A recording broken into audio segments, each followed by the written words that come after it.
Mas a história começa com uma deusa dando boas-vindas aos heróis escolhidos. Aparentemente, os garotos foram meio que sugados pro mundo de fantasia, sabe? E eles estão tudo assustados ali, sem saber o que aconteceu. Uns moleques ali até pensam que deve ser algum tipo de pegadinha, tá ligado? De programa famoso, mano. Cadê as câmeras? Daí começa a passar um flashback de todos os eventos que aconteceu até eles chegarem ali. Tudo começou quando a professora da sala foi ali no banheiro rapidão, tá ligado? Só tirar um mijo. E as garotas começaram a perceber que o celular delas tava dando uma zoada, tá ligado? Como se tivesse viciado mesmo. Daí no piscar de olho, a rapaziada começa a olhar ali ao redor, do nada eles estão nas nuvens, é louco, brisante. A deusa, a anja, não sei o que, já fala que o poderoso rei demônio ressuscitou e que eles estão ali pra uma missão muito importante. Por isso que ela invocou esse bando de adolescentes aí. Acho que não foi uma boa ideia, não. Eles vão ter a grande missão de salvar esse mundo aí do rei demônio. A molecada ali já começa a ficar em choque, mano, rezando pra que essa história aí de troca de mundo seja só uma pegadinha. Ela já dá a informação de que todos eles vão ser transportados ali pra um templo de fantasia, sabe? Que eles vão ser recepcionados por uma santa que recebeu ordens dela mesma. E essa santa aí vai prover todo o suporte necessário para que eles consigam se adaptar a esse mundo de fantasia. Os garotos ali no meio da rapaziada levanta a mão e fala pra Deus se ela pode fazer uma pergunta.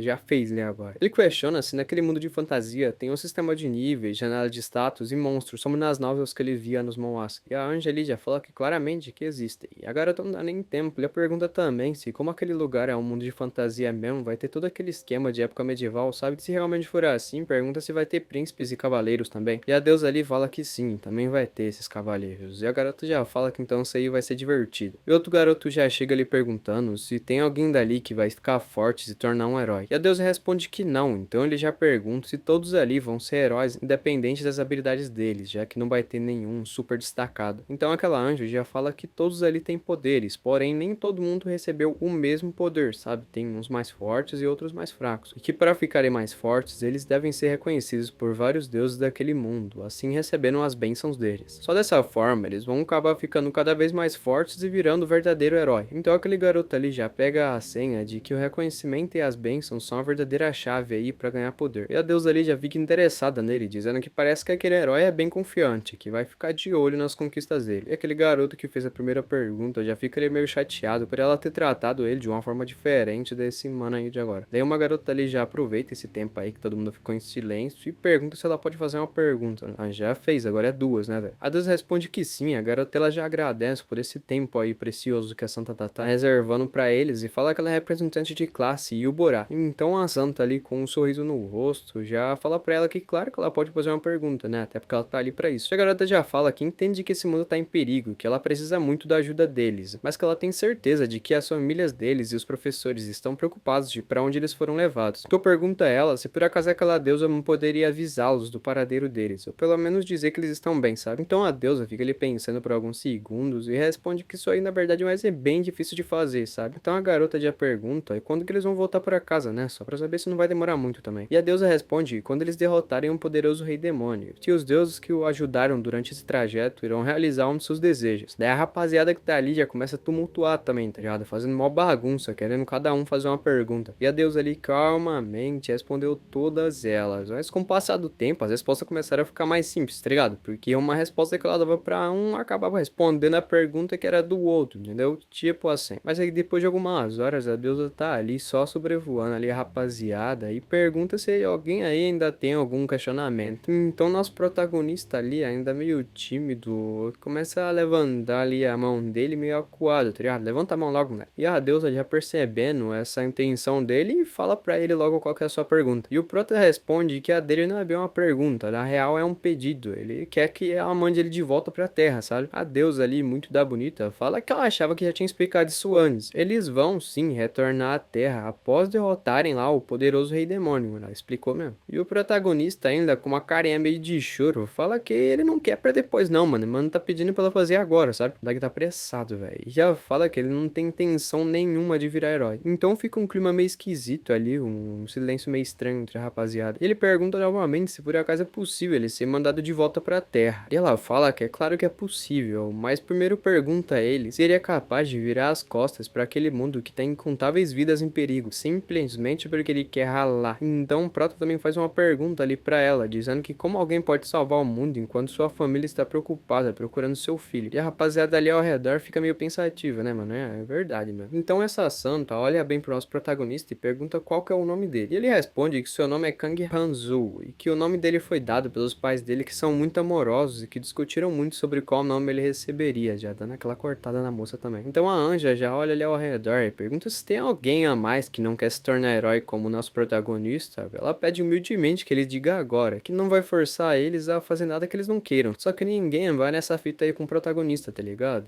Então já que ela percebe que ninguém vai, ela já abre ali um portal e já fala pro Kang que por ele não ser digno de estar naquele lugar, ela pede para que ele se retire ali pelo portal. E nisso ele já vai caminhando ali em direção desse portal aí meio esquisito, enquanto os seus colegas falam para que ele diga pros seus pais que eles estão bem. E o protagonista ele já tá pensando, mano, tá bom, vou falar pros seus pais que vocês são malucos, seus drogados, cara. E todo felizinho que ele vai voltar pra casa primeiro. Aí o protagonista aparece ali no meio de uma floresta andando. E ele já pensa que talvez ele foi transportado ali pra um lugar um pouco distante, talvez da escola. Mas tá tudo bem também, né, mano? Dá pra voltar de pé de boas. Aí ele consegue escutar alguns passos atrás dele. E já se vira ali, pensando que talvez seja um andarilho de selva. E já pensando em perguntar onde que fica o caminho pra escola. Só que ele teve uma pequena surpresa aí, né, mano? Só de zoeirinhas. Já pensa que ele deveria ter sacado isso aí antes, né, mano? Até parece que a menina ia devolver ele pra terra novamente assim, easy. Ele olha ali pra trás, já percebe umas espécies ali de lobo-homem, não sei o que, uns Warwick aí. Parece ali que no braço de um desses lobos tá algum elfo ali que já deve ter desfalecido, sabe? Muito tenebroso, filho. O Proto já começa a ficar puto, mano, pensando quanto desgramada era aquela deusa, velho, que sequestrava os estudantes de um mundo só pra resolver os problemas da terra dela. E os lobinhos ele tá como, filho? Só lambendo os beiços, mano. Pensando só esse garoto aí com um irmãozinho, sazão, hein?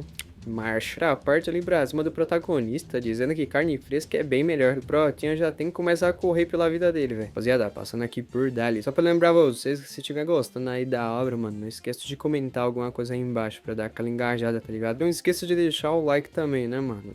Eu acho que é só isso aí. Tamo junto, simbora com a história. Enquanto o Protinha tá aí tomando no centro, a rapaziada que ficou lá com a deusa, elas são transportadas pra uma espécie de santuário lá que ela tava falando. E aquela santa que ela tinha prometido lá, já dá as boas-vindas pros novos heróis. E a rapaziada já começa a olhar essa santa aí, tá ligado? De um olhar meio diferenciado, né, mano? Mas também mó gato. E a mulherada ali também não fica atrás, mano. Até porque tem um loirinho ali do lado da santa aí que elas ficam pensando que talvez ele seja um príncipe. A mulher ali se apresenta dizendo que ela é a santa daquele templo e que ela já estava ali esperando por eles após receber as ordens da deusa. E o maluco ali do lado dela já vai se apresentando, dizendo que é uma grande honra conhecer aqueles heróis lendários e que ele é o príncipe do reino de Swordmaster. Alsus Swordmaster. Chama só de Alsus mesmo. E ele é um príncipe de um reino do norte. E as garotas ali já começam a ficar piscando, né, mano? Pensando, nossa, é um príncipe de verdade, meu Deus. A santa já chega ali com uma espécie de empregada governanta, sabe? E pergunta por que a princesa está atrasada. E quando essa governanta aí tá quase explicando a razão, a garota já chega ali dizendo que sente muito, acabou bebendo demais ontem e acabou caindo no sono. A santa ali já fala que a honestidade da princesa Athena é realmente muito boa, mas é que ela não precisava mesmo contar essa primeira parte. A garota meio que correndo ali desgovernada, acabou tropeçando e caindo no chão, velho. Às vezes a rapaziada começa a olhar ali meio, caramba, mano, essa aí que é a princesa? A princesa aí tentando se consertar, né? Fala que talvez o chão daquele templo está muito escorregadio, porque ela só escorregou ali, né, mano? Ela tava vindo correndo de boas até chegar naquele tempo. A rapaziada ali começa a olhar de uma forma meio tenebrosa pra ela, mano. Sei lá, mano, tá meio psicopata. A real é que todo mundo achou essa princesa aí muito fofa, tá ligado? Ai, que bonitinho. E aí a história conta pra nós que essa aí é a princesa Athena, mano. E que ela é a princesa do reino de Archimedes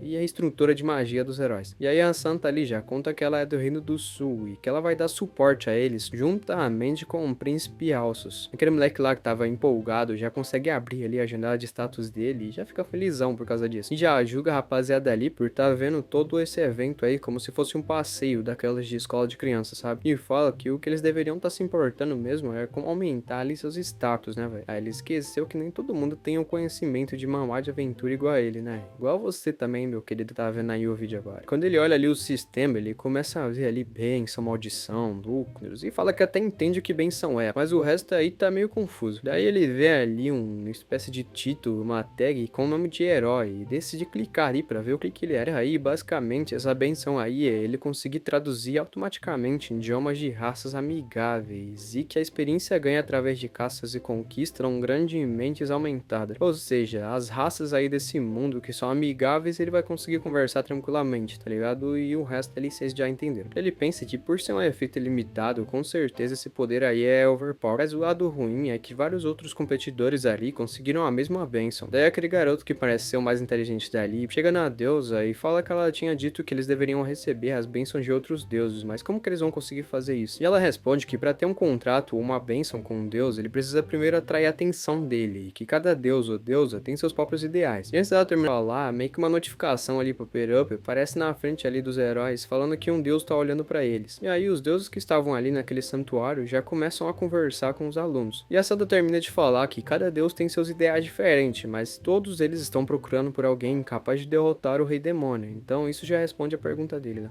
Ela fala que os deuses estão observando eles, mas que jamais esqueçam que a atenção deles não será eterna. Já deseja a todos uma boa sorte para obter as bênçãos dos deuses. Daí o Nerdola ali no meio da rapaziada pergunta o que acontece se eles não tiverem nenhuma bênção, e a Santa ali dá uma risadinha e fala que ela não precisa se incomodar com lixo. Lixo, mano, louco. E o moleque já fica ali com carinha de bobo, coitado. Mas também mó burro, pelo amor de Deus. E aí aqueles 4 personagens ali que mais fez perguntas já ficam todos pensativos ali. Aparentemente esses vão ser os mais poderosos aí da história. Enquanto isso, nosso protagonista ainda tá naquela floresta lá, coitado, correndo igual doido. Ele encosta ali numa árvore e já fica se queixando, mano, mas também o moleque já tá exausto, velho. Ele fala que se soubesse que essa merda ia acontecer, ele teria malhado um pouco antes. Só que nem dá tempo dele dar uma respirada, mano, até porque uma flecha já vai batendo ali na árvore e quase pegando o braço dele, velho. E aqueles dog lá já tá vindo atrás dele, gritando que é carne humana, mano. E talvez aquele elfo já tenha caído, né, porque não tá ali com ele. Mas aí o protagonista já começa a cair na real de que não existe espécies de animais como aquelas na Terra, né, mano? E ele entende que aquela deusa nunca teve a intenção de mandar ele de volta e até chama ela de vaca. Enquanto os lobo mal ali tá parado, ele já começa a tentar pensar em um plano pra conseguir sair vivo dessa bosta aí, né, velho? Mas novamente, não dá muito tempo não, mano. Até porque os caras ali tá com fome, velho. Não vai esperar de ficar pensando, né? E ele só acha que como esse mundo é de fantasia, talvez aconteça algum milagre aí do nada. E quando ele grita por favor pelo destino, aparece a janela de status pra ele. E aparentemente, o herói tá na maldição. Ele olha bem ali pros seus atributos e não entende por que maldição e herói tá no mesmo lugar. E quando ele lê aí o texto dessa maldição, aparentemente os idiomas de raças hostis serão traduzidas automaticamente aí pro nosso protagonista, e a experiência ganha através de caças e conquistas serão grandemente reduzidas. É basicamente ao contrário dos outros heróis. E o protagonista basicamente chega à dedução de que com certeza foi sacanagem intencional da deusa para conseguir se livrar dele. Fica puto com ela por ter dado esse tipo de punição em um mundo onde é basicamente um jogo, né? Dá pra você subir de nível. E ele teve a grande sorte de ter uma habilidade que vai nerfar ele. E enquanto isso, os monstros ali não querem saber de nada, mano. Já tá falando que quer o coração dele e vai comer até os ossos. Ele consegue captar aí de que ele só tá conseguindo entender o que esses monstros estão dizendo por causa dessa autotradução das raças OX. E se pergunta se ele pode também se comunicar com eles. Então ele já vira ali tentando trocar uma ideia com os lobo mal. E pergunta por que eles não podem conversar um pouquinho. Os monstros ali já ficam um pouco confusos, né? Pensando, oxi, a comida falou. Já começa a correr atrás dele novamente, chamando ele de carne falante. E o Proto percebe que essa espécie aí não é muito da esperta. Mas logo percebe que ele já não vai conseguir mais correr tanto, mano. O cara já deve estar correndo a meia hora, tá ligado? E já começa a ficar mano deprê, pensando que nunca mais vai poder ver seu pai ou sua mãe. Do nada ele começa a escutar ali alguém conversando em um idioma que ele não consegue entender. Já toma ele ali uma flechada na coxa esquerda, mano. Você é louco, a vida do mano só consegue ficar pior e pior. Quando ele olha na direção de onde veio as flechas, ele já encontra vários elfos em cima de árvores. E em especial, a elfa que acertou a flecha nele começa a falar algumas coisas que o Proto não consegue entender. O Proto já cai ali no chão todo fuleiro, mano, enquanto os monstros já vão seguindo em direção dele. Aparentemente a carne de elfo é melhor do que a de humano, porque os caras já começam a esquecer completamente que o protagonista tá ali, só começa a olhar em direção das fadas. O protagonista aproveita esse momento aí de distração dos monstros pra ir escapando ali pela Urdina. Já se encosta ali numa árvore e fica perguntando pra si o que ele vai fazer agora, se ele deve rezar pra um deus ou algo do tipo. Mas logo ele já se convence de que isso aí não é ideia boa não, até porque a culpa de tudo isso é daquela deusa que trouxe ele pra esse mundo. Já fala que prefere morrer do que rezar pra algum deus daquele mundo. Já se convencendo que não tem muita escolha, mano, vai acabar morrendo daquele jeito mesmo. Nessa hora a gente consegue ver ali uma aparição, sei lá, um fantasma, algo do tipo do lado dele. É aquela janela de notificação aparece dizendo que um deus está observando.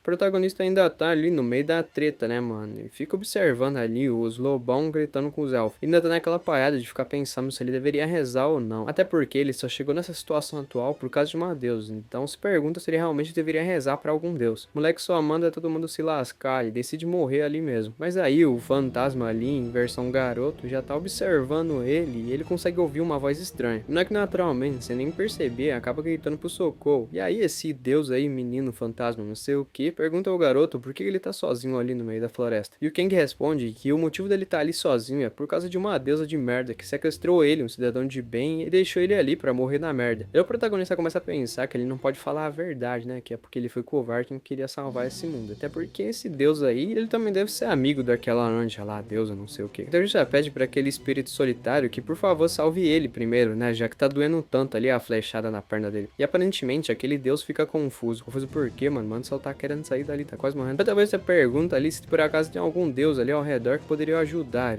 E aquele deus ali já dá uma murmurada, dizendo que pelo menos ali pela floresta não tem nenhum outro. Aí o protagonista vai e pergunta se por acaso ele também é um excluído. E aí esse deus pergunta o que excluído significa. E o prota se pega pensando que falou demais. Aí ele explica ali pro espírito que excluído é alguém que não participa de quase nenhum ou realmente nenhum grupo social. E fica ali meio acuado de que será que alguém vai amaldiçoar ele mais ainda por explicar isso para um espírito? E se perguntando se será que tem algum jeito dele mudar essa situação que ele está agora. Termina dizendo ali para aquele espírito que um excluído se refere a um lobo solitário correndo por uma floresta vasta. E aí aquele deus aparentemente gosta do significado de excluído. Confirma que de fato ele pode ser chamado sim de um deus excluído. O prota volta ao assunto ali de importância dele, né? E pergunta se por acaso ele pode salvar o prota agora. Deus ali só tá pensando na palavra que ele acabou de aprender. E pergunta se por acaso aquele garoto também pode ser chamado de excluído. E o protagonista fica pensando, mano, o que esse cara tá falando, velho? Como que pode um deus ser tão inocente assim? Que fica pensando ali que não sabe bem se ele pode ser chamado de excluído. Até porque ele só tá sozinho, porque os amigos dele são péssimos filhos. Pensando que claramente ele é ao contrário de excluído. Até porque ele tem vários amigos, é cercado por pessoas. Mas só pra ver no que vai dar, ele olha ali pro fantasma e fala que sim, ele é um excluído também. E por isso que enquanto seus amigos foram transportados pro templo, ele veio parar ali sozinho. E para conseguir se vingar e continuar vivo, ele precisa desistir do seu orgulho e da sua própria identidade. Então notifica ali uma mensagem que o deus está completamente de acordo agora em ajudar o pobre excluído. Enquanto isso, aqueles monstros ainda estão trocando pancadaria com aqueles elfos, tá ligado? Então o prota, pra acelerar ali as coisas, fala que é muito comum que um excluído ajude o outro. E ele pode estar pensando que por ele ser um deus isso não se aplica a ele, mas isso não tem nada a ver. Fica ali pensando que talvez foi um erro ele ter falado tudo aquilo. Mas também foi porque ele tá numa situação fodida, mas acabou indo completamente por ao contrário, né?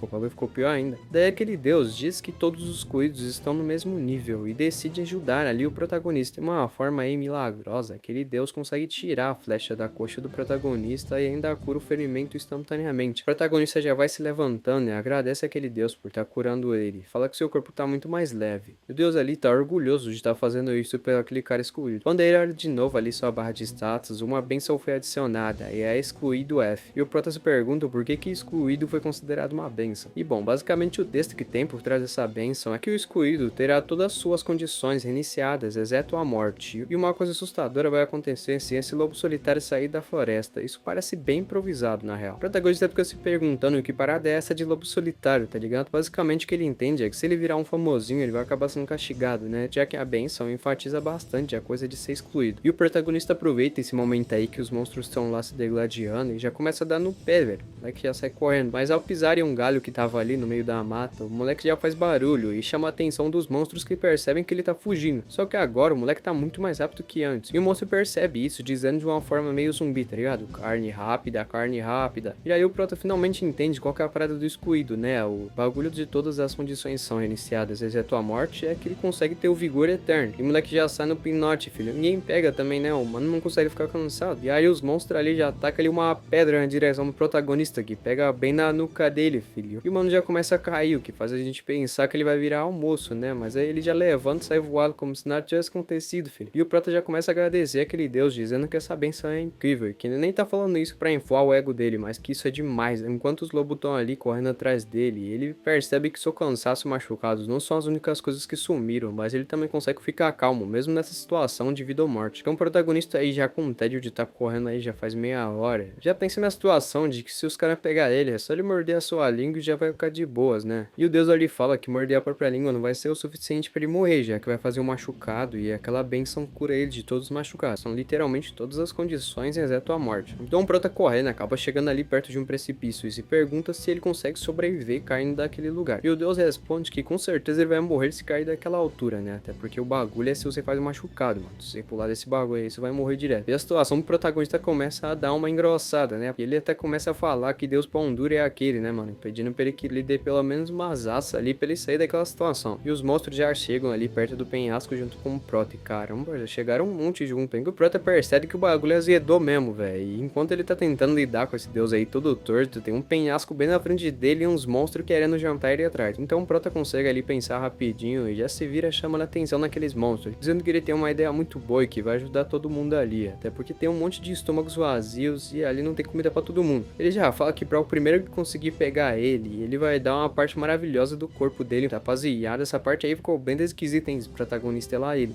Ele fala que ao invés de dividir, eles podem fazer a seguinte dinâmica: para aquele que conseguir pegar o protagonista primeiro, ele vai dar a melhor parte do seu corpo. Rapaz, que papo torto, hein, velho. Nessa hora, aqueles lobos ali que já tá faminto, encosta tudo no protagonista, já pegando ele pelo pescoço, seus caras, tá ligado? O protagonista ali muito esperto, já segurando os lobos e vai caindo do penhasco para que os monstros acabem caindo junto com ele. E ao chegar no chão, todo mundo tá quebrado, menos o protagonista, né? Até porque um corpo acabou amortecendo a queda do outro e ninguém morreu, só tá todo mundo fudido. E o protagonista tem aquela benção lá bem da poderosa. Ele abre os olhos e percebe que tá em uma pilha de corpo daqueles lobos. E aí aquele deus já aponta a probabilidade daquele excluído. E um dos monstros ali ainda está vivo e ainda continua murmurando aquelas paradas igual zumbi, tá ligado? Carne, almoço, etc. E o protagonista se impressiona por ele ainda tá vivo, mano. Mas vivo é uma parada muito forte, né? O cara tá todo fudido. Olha a boca dele todo torto. O Prota percebe que ele também consegue ver a janela de status dos outros e percebe que aquele lobo tinha um nível muito mais alto do que o dele. E entende que esse monstro só conseguiu sobreviver depois de uma queda daquela sem nenhuma bênção graças ao seu nível. Ele já começa a pensar ali de que em um mundo fantasia de RPG, o nível normalmente cresce de acordo com a sua experiência. E os oponentes mais poderosos e de níveis mais superiores normalmente são aqueles que dão mais experiências. Já tá entendendo o que o protagonista tá querendo fazer, né? O protagonista tá lá conhecendo a vida real. Os nossos heróis aí ainda estão aprendendo igual uma escolinha mesmo, sabe? E a Santa ali tá explicando de que eles podem aumentar o seu nível recebendo experiências de monstros que também tenham uma janela de status ou recebendo bênção de deuses. Enquanto a senhorita representante de classe tá fazendo algumas anotações e o cara ali que entende dos games tá só enteteado. E o moleque ali metido a galã já tá treinando uma reza para que o Deus Todo-Poderoso conceda uma benção para ele, já dizendo que ele é o mais talentoso de todos e que com certeza é ele que merece ser o herói. Enquanto isso, a Santa tá ali explicando que receber uma benção não é tudo e que no final das contas os deuses sempre vão estar observando eles. Mas aí uma garota já levanta a mão ali e pergunta pra Santa se como que ela quer dizer que os deuses estarão observando eles o dia todo, então eles também vão estar observando enquanto eles estão tomando banho. E a Santa responde que sim, que não há exceções, e as garotas já começam a ficar se tremendo de medo. Esses deuses tarados aí. A Santa ali já percebendo isso, fala para aqueles heróis não pensarem que os deuses são humanos, que é pra eles não julgarem eles como se fossem tal. Mas mesmo assim a menina ainda fica ali meio acuada, tá ligado? Tá achando que os deuses vão se importar com os bagulho dela. Enquanto isso, os deuses estão ali falando pela sala, tá ligado? E até um deus do vento diz que ele não é nada diferente do ar que ela tá respirando, mano. Então não tem nada com que ela ficar se preocupando com isso, né? Então a loirinha ali já fala que isso aí é até bem óbvio. E que pelo menos eles vão dar as melhores bênçãos para aqueles que eles acharem mais interessante. E aí um deus maligno que tá ali presente até elogia essa astúcia da garota, enquanto um deus do vento aprecia grandemente o julgamento claro dela. Nessa hora, uma luz começa a brilhar ali na frente da garota e do nada uma bênção aparece ali na sua janela de status. A garota já fica toda felizona e uma aura vai saindo dela, chamando a atenção de todos os outros alunos. A habilidade que a garota ganhou se chama Charme, e as molecadas ali ficam pensando o que essa habilidade tem a ver com a destruição do Rei Demônio. E basicamente o que essa benção faz é que o corpo dela exala uma fragrância que é muito sedutora ao sexo oposto. E a Santari já pede pra essa aluna, que o nome é Jen, por favor que pare de usar a habilidade, para que ela possa continuar ali explicando a tal da aula, né? Mas aí a garota fica fazendo mó joguinho, perguntando como que ela consegue fazer pra parar com isso. E uma deusa inocente que tava ali não aprova o comportamento impuro dela. A Santa fala que agora é tarde demais, e a garota fica se perguntando por que ela tá assim tão séria. Mas ao olhar de novo ali na sua barra de status, ela já encontra dessa vez uma maldição, velho, de punição F, e um dividendo aí que eu não sei o que significa. A garota já fica indignada, perguntando como assim ela ganhou uma maldição mesmo sendo um herói. Quem daria uma maldição pra ela? Talvez um demônio, quem sabe? A Santa lhe explica que bênção não são as únicas coisas que os deuses podem dar pra eles. Eles também podem amaldiçoar os heróis que eles não vão muito com a carne, então é melhor ela se comportar, velho. A garota ali fica toda chateada, dizendo que eles não falaram sobre isso antes. E a Santa chega ali mais perto dela e fala que não conseguiu conseguir explicar porque ela tava aí, atrapalhando a aula dela. Toma ali, filho. A garota já toma ali uma mãozada do além nas costas e começa a gemer de dor e pedindo pra parar porque isso aí tá doendo pra Carlinhos. E a telinha ali de status já dá uma explicação melhor do que essa tal de punição. Basicamente, todo o dano ou crítica que ela receber aumentam grandemente. Ela vai receber uma punição todas as vezes que ela cometer um ato impuro. Então a Santa aí já pede pra que a rapaziada não esqueça dessa informação que ela vai dar agora, que depois que eles receberem uma bênção ou maldição, elas não vão sumir até o dia da morte deles. E os efeitos aumentarão conforme os níveis deles forem subindo. E uma vez que eles aumentarem, nunca mais vão diminuir. É bem básico. A garota já fica meio pessimista, pensando que se é uma maldição de Rank F dá tanto assim, agora ela já tá toda ferrada. E a princesa Arinha pede pra que ela não desista, até porque o destino do mundo dela depende disso, né? Ela fala que as maldições podem ser superadas por bênçãos, e que a dor vai ficando menor conforme o corpo dela e a mente vão ficando mais fortes, através dos níveis lá. Então acaba que isso aí não é o fim do mundo, e pede para que ela permaneça na missão. Enquanto isso, nosso protagonista ainda tá lá, passando pelo inferno, e está ali com uma pedra toda ensanguentada.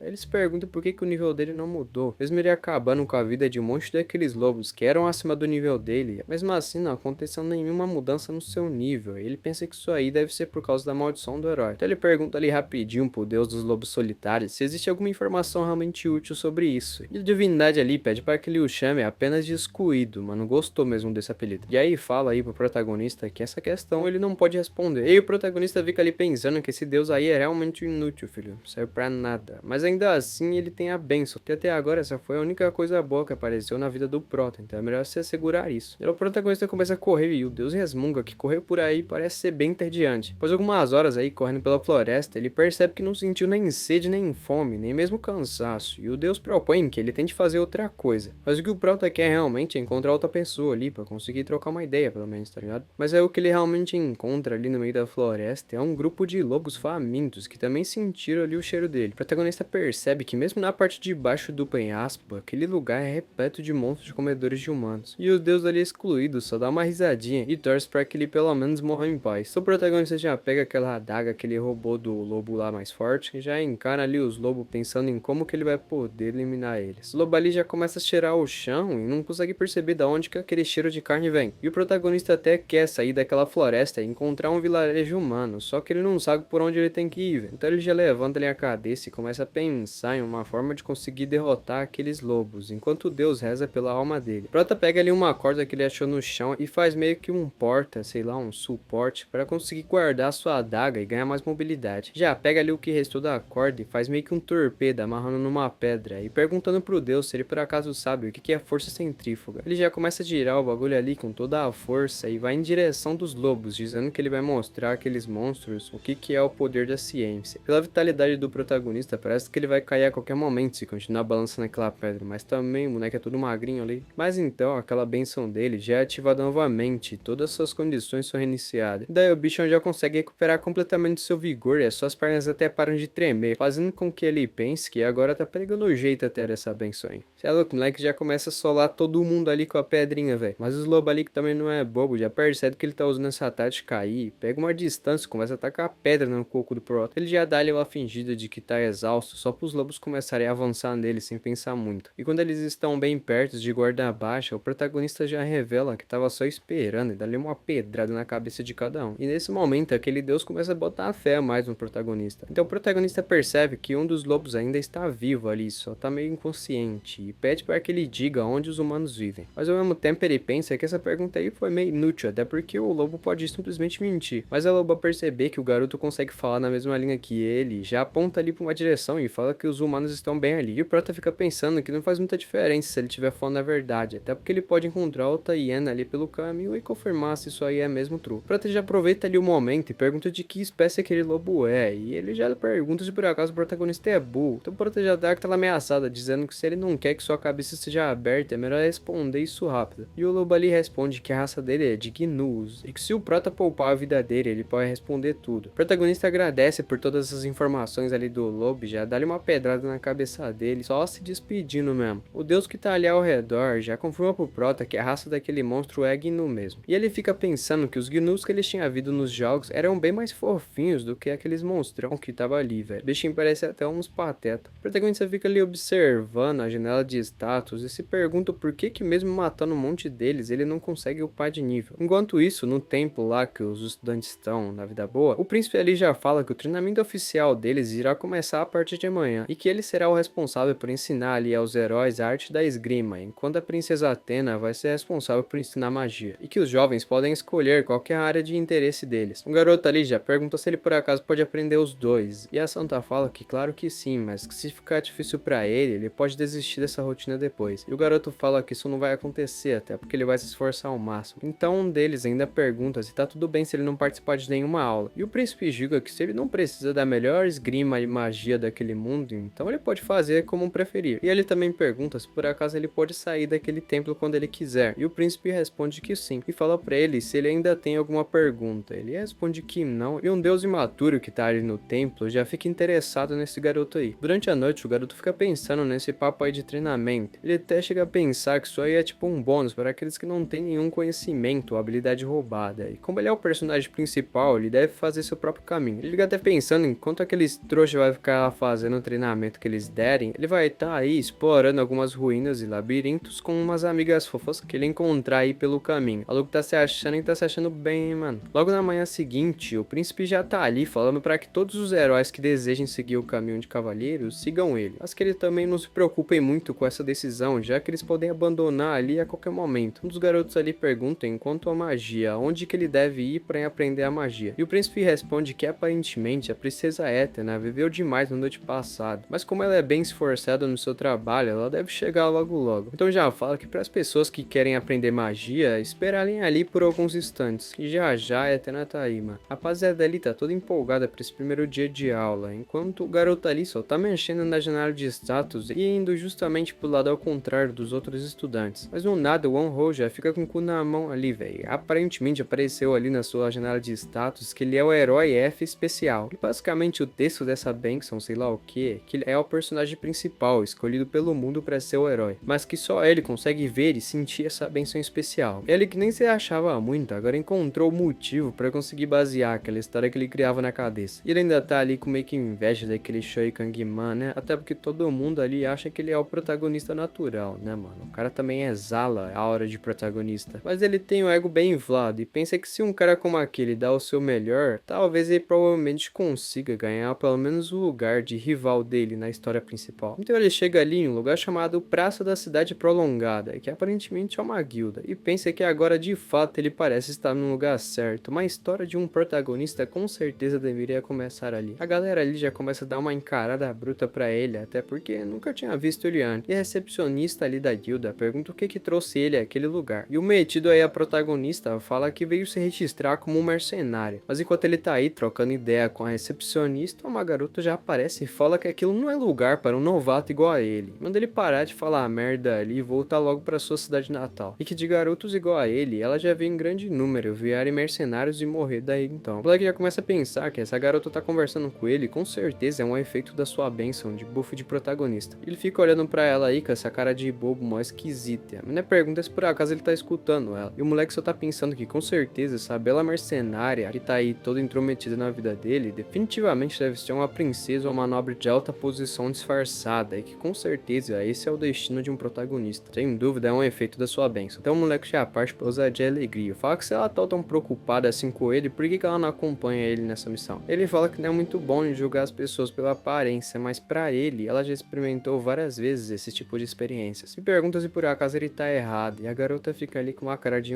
você me pegou, hein? E o mano reforça mais ainda aquela parada de que ele é um especial e os caras é quatro, tá ligado? Então ele explica mais ou menos pra ela de que ele não pode falar muito, mas ele é um escolhido aí. E a garota meio que concorda com ele, mas não acreditando muito nessa parada aí não. E o maluco realmente acredita nessa parada dele ser o herói que vai salvar o mundo. Enquanto isso, um deus imaturo está só rindo da cara dele. Enquanto isso, nosso grande protagonista tá lá, mano, rebentando com os Gnu na floresta. Os caras já não tá aguentando mais apanhar pra ele também. Ele aproveita aí a honestidade ou incapacidade dos Gnus de mentir pra conseguir pegar algumas informações de onde tá um vilarejo com pessoas. E pelo que ele pegou de informação, a vila humana mais próxima fica a oeste dali. Ele pode ir confirmando, perguntando pra outros Gnus ali no caminho. Acabou que o Prota derrotando tantos Gnus pelo caminho, essa luta que era desesperada no começo, começou a virar meio que uma caça, tá ligado? Ficou fácil pro protagonista. E acabou sofrendo vários ferimentos sérios enquanto aprendia a caçar, mas aquela bênção do escudo tava sempre ali pra conseguir recuperar toda a sua estamina. E bom, bom, só a estamina mesmo, né? Porque a roupa ali tá só os trapos. O protagonista dá uma espreguiçada e se pergunta por quanto tempo ele vai ter que andar pra encontrar a primeira vila com os nativos desse mundo de fantasia. E aquele deus que anda sempre com ele lamenta por essa ser a sua intenção. E o protagonista pergunta se por acaso aquele deus quer que ele morra. E ele responde que não se importa muito com o que acontece com ele. E o prota responde que acha que esse deus aí é muito insensível em pensar que ele deu uma bênção pra ele. Nessa hora, um grupo de lobos já pula nas costas do protagonista, mas ele já dá ali com o instinto superior, uma dagada ali no bucho de um dos gnus e já vai pra cima dos outros que estão na sede de matar o protagonista. E ele pensa que não importa o quanto os gnus ele mata, parece que esses caras não têm fim, velho. Após derrotar ali a horda de gnus, ele percebe que tem uma coisa muito estranha. Não importa o quanto ele surra aqueles monstros, o nível dele nunca sobe. Ele se pergunta por que isso tá acontecendo, afinal ele matou dezenas de caras que são de níveis bem mais altos que ele. Mas aí ele começa a escutar do nada umas pessoas falando em uma língua que ele não consegue entender. Já encosta ali mais próximo para conseguir dar uma olhada mais cuidadosa. E o que ele encontra é um grupo de 3 mercenários e estão ali no meio da floresta conversando sobre alguma coisa. Quando a garota enxerga ele, já taca uma flecha na direção do protagonista, que fica meio assustado. E os outros caras ali já também conseguem perceber a presença do protagonista. Ele já pensa rapidamente no que pode fazer e claro que não faz muita diferença, já que ele não consegue falar a língua dele, mas os humanos conseguem se comunicar mesmo sem usar palavras. Já se ajoelha ali no meio dos mercenários, já mostrando um pouco de submissão, talvez. E os caras ali acho que também entendem mais ou menos o que ele quis dizer com isso, né? Que não vai tentar machucar ele. Mas mesmo assim, a garota ainda mira ali a besta em direção dele, só pra ele ficar ligado também que aqui não é bagunça. E o mano já fica em choque, tremendo as pernas. E eu não julgo não, também ficaria. Ele se junta ao grupo de mercenários e vai acompanhando eles pela floresta. E apesar de ele não entender nada do que eles estão falando, já conseguiu pelo menos ensinar que o nome dele é Kang Hanzoi. Então tá tendo um andamento, pelo menos. E os malucos ali tá tratando ele como se fosse do grupo mesmo, tá ligado? Sem nem conseguir entender, mas eles estão ali numa irmandade, sabe? O protagonista fica aliviado de ter encontrado pessoas amigáveis depois de um tempo. Pelo menos essas pessoas não começaram a tirar flechas do nada nele, né?